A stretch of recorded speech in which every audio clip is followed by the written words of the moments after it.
Today, we're traveling again, or rather, you're traveling, since today's lesson is about Chicago, where JR and I live. Hi there, I'm Jeff, and this is Plain English, lesson number 499. I can't believe it. JR is the producer, and he has uploaded the full content to plainenglish.com/499.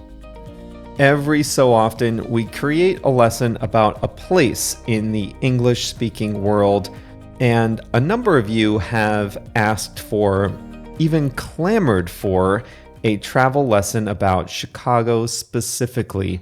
So today, your wish is coming true. The expression is wiped out, and we have a song of the week. Real quick, remember Saturday is the big Plain English 500 lesson celebration on Facebook and Instagram. It's Saturday, September 3rd at 9 o'clock a.m. New York time. So do the conversion, figure out what time it is for you, and remember to join us on Facebook and Instagram at that time.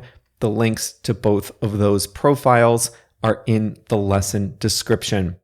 Well, this is a long lesson, so let's get on with it.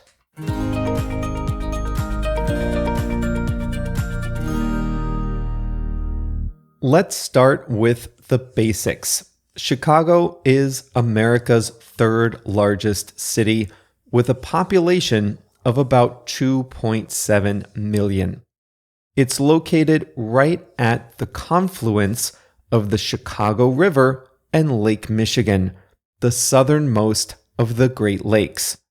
The city is known, informally, as the capital of the Midwest region, an area rich in agriculture and industry. We have 4 seasons here. Winter is long, cold, snowy, and very punishing. Summer is hot, perfect for a day at the beach or for a stroll along Lake Michigan. Spring is rainy, fall is cool and crisp. To understand Chicago, you have to understand transportation. In the middle 1800s, a canal opened to connect the Great Lakes to the Mississippi River, the 2 great waterways of North America. Chicago's position along the canal allowed it to take advantage of new trade routes. It quickly became a center of commerce. Railroads came around the same time, and the Chicago area became a railroad hub, connecting the small towns in the Midwest to the rest of the growing country. Massive catalog companies like Montgomery Ward and Sears, Roebuck and Company established themselves in Chicago. In the Montgomery Ward warehouse, the story goes, employees would skate around the massive floors on roller skates, picking the merchandise to be shipped out to customers around the country. When highways and then airports were built, Chicago retained its position as a transportation hub. Today, O'Hare Airport is the 4th busiest in the nation. Those early days of trade stamped the city with its essential character, a city that works, the center of commerce for the whole region, a city that connects other parts of a growing country, and a city that appreciates culture. If you visit today, the first thing you'll notice is the architecture. Chicago has beautiful, tall, urban architecture. When elevators were invented, Some of the first skyscrapers opened here. And then, as styles changed, Chicago remained at the forefront of building design. Older buildings were preserved even as the city made space for new styles. The result is that the city's downtown tells a rich architectural history. You can trace styles from the Gothic Revival Tribune Tower to the minimalist One IBM Plaza to the elegant glass and steel towers of today. One of the best summertime attractions is the Chicago Architecture Foundation's Riverboat Tour. The 90-minute tour up and down the Chicago River cuts through downtown, and an expert narrator uses the architecture to tell the history of the city. Chicago has always been a hub for culture. The Art Institute of Chicago is my favorite museum in the world. It was founded in 1879 and features artwork from every continent and from over 4,000 years of history. Some of its most famous works include Edward Hopper's Nighthawk, Grant Wood's American Gothic, Emanuel Lutzy's Washington Crossing the Delaware, and George Seurat's massive Sunday Afternoon on the island of La Grande Jatte. The Field Museum is our natural history museum, and it has an equally rich collection. The Field is most famous for its two dinosaurs, Maximo and Sue. Maximo is a cast of a 112-foot titanosaur, and it stands in the Field's stately lobby. A cast is an extremely accurate reproduction. No full titanosaur exists, but the cast was made from dinosaur bones discovered in Patagonia, Argentina. Sue is real. Sue is the most complete Titanosaurus rex skeleton ever developed. The fossils are real. Of the T-Rex's 380 bones, 250 are complete in Sue. She's on display on the upper floor. In the rest of the museum, you can study the natural world, lifelike specimens of animals and birds. None of them are alive, but I still don't recommend getting too close to the man-eating lions. Culture buffs can also enjoy the aquarium, science museum, contemporary art museum, and children's museum. We also have museums for African American history and Mexican art, among others. If you like nature, you can enjoy the free Lincoln Park Zoo, the larger Brookfield Zoo in the suburbs, an arboretum, and a botanical garden. The most popular tourist destination is Navy Pier, which affords great views of the city. Take a spin on the 200-foot-high Ferris wheel for great city views, day or night. The first Ferris wheel ever to be displayed was right here in Chicago at the World's Columbian Exposition of 1893. Do you like music? You can go to the massive Lollapalooza Music Festival in the summer. JR went this year. You can see big concerts at the stadiums or smaller shows in the bars and clubs. Chicago is also famous for jazz and blues music. There are still old-time jazz and blues clubs with music every night of the week. Chicago has great sports. We have two of the oldest baseball teams, the Cubs on the north side and the White Sox on the south side. The Cubs play in Wrigley Field, the second oldest stadium in the majors. The Blackhawks were one of the original 6 teams in today's National Hockey League. The Bears are one of only 2 surviving teams from the very beginning of the National Football League. And the Bulls, our basketball team, need no introduction to anyone who lived through the Michael Jordan era. If you like food, you'll love Chicago. We have a signature style of pizza. It's called deep dish pizza. And if you've had deep dish pizza somewhere else, it's not the same. We have our own style of hot dog too.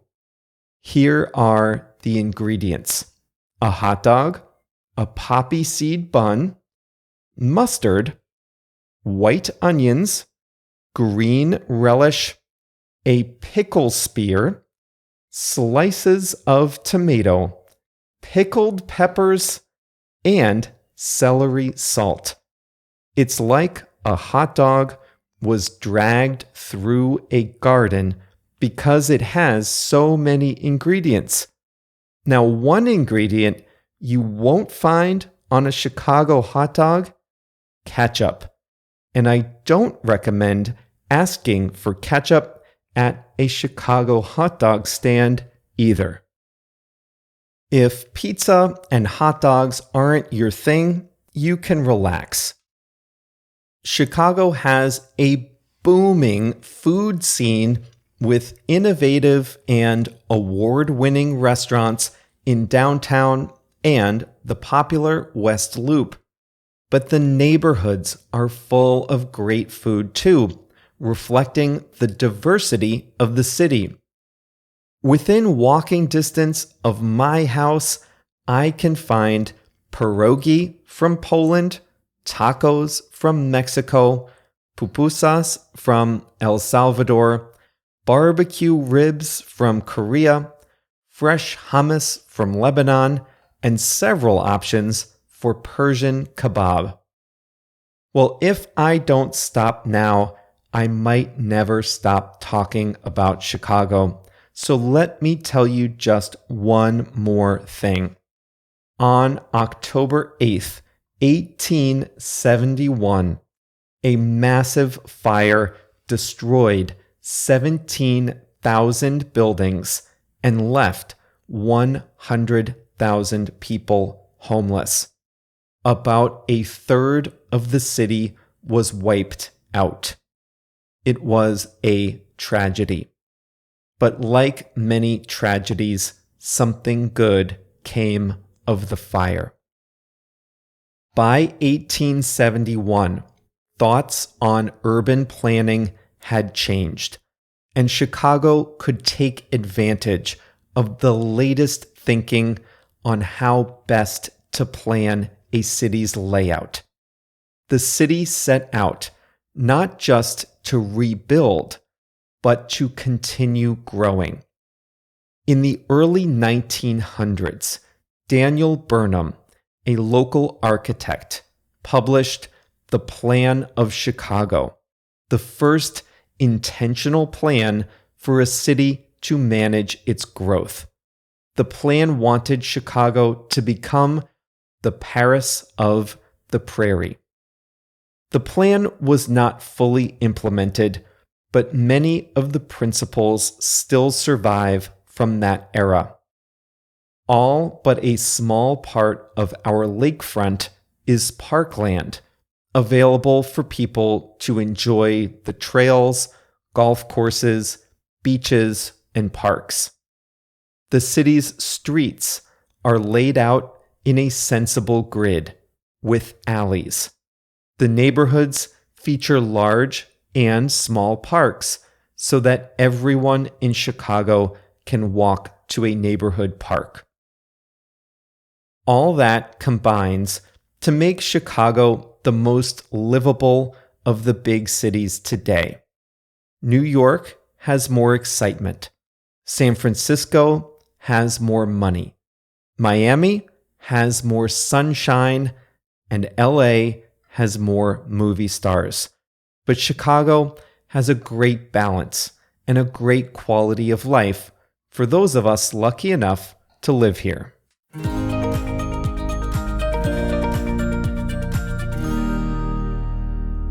Well, this was the longest first half in plain English history, so we'll make the expression quick today.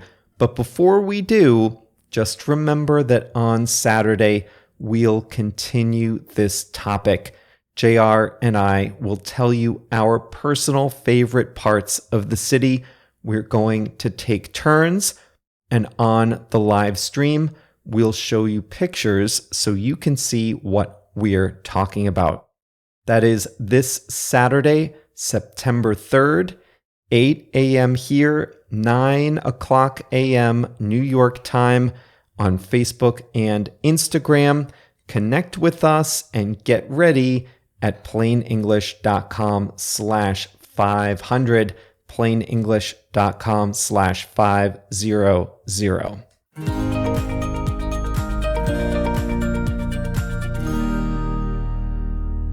Today's expression is wiped out.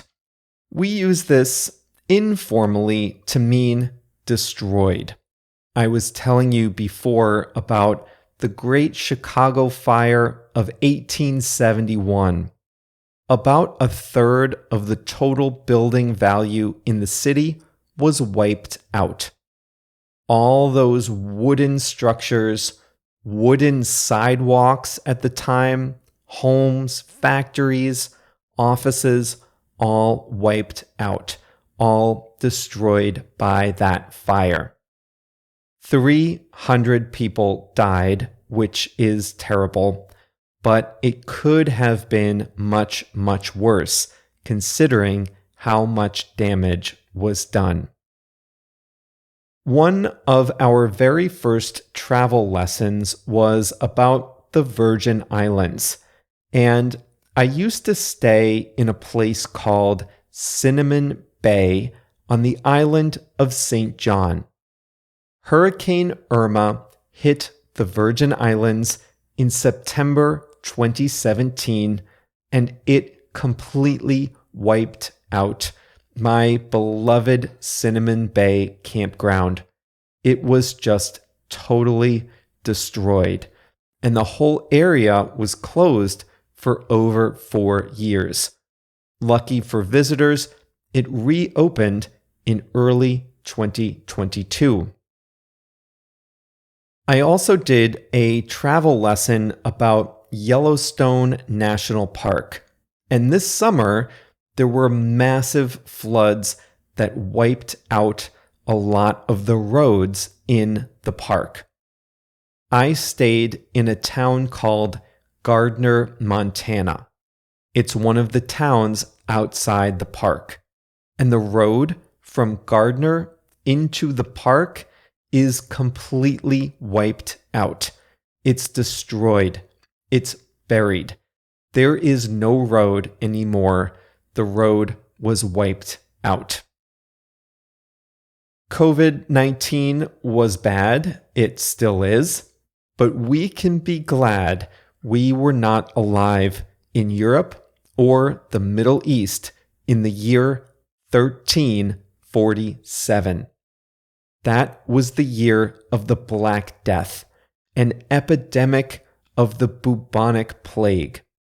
Between 30 and 60% of the population of Europe was wiped out by the Black Death. the plague. In the Middle East, about a third of the population was wiped out. So these are the two ways to use wiped out. Usually a natural disaster of some kind, a fire, a flood, hurricane, tornado, things like that can wipe out an area, buildings, roads, trees. And then a disease can wipe out a population by killing a lot of people, plants, or animals.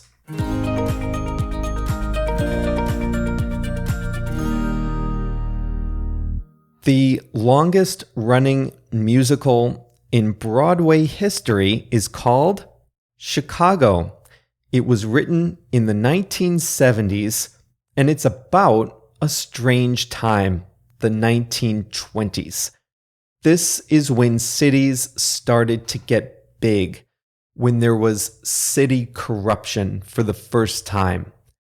And there was a legend that in Chicago, a beautiful woman would never be convicted of a crime.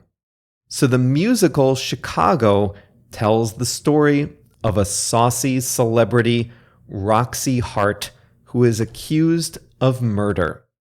So the song of the week is called All That Jazz. It's the first song in the musical. We'll give the credit to John Kander and Fred Ebb, who wrote the music and the lyrics respectively. All That Jazz from the musical Chicago is JR's song of the week. Now, I don't know why I say this, but at the end of the lessons, I often say, see you next time, or see you on Thursday. And a lot of you pick up on this, that it's kind of a joke since we don't really see each other, but I still say it because I imagine talking to each one of you when I record. Well, anyway, this is the one time I can truthfully say that I'll see you next time. I'll see you on Saturday, this Saturday, September 3rd, 2022. We are going to do the 500th lesson live on Instagram and Facebook at 8 o'clock Saturday morning here in Chicago. That's 9 a.m. in New York. You can do the math for your time zone from there, but it's waking hours for almost everyone who listens, and that's why we're doing it at that time so everyone can join. So yes, we'll do our 500th lesson. We'll also announce the winners of the giveaway, and we'll be doing a champagne toast to all of you right from my office. So join the Instagram Live, the Facebook Live. You can comment, you can react, all the things you can normally do on those.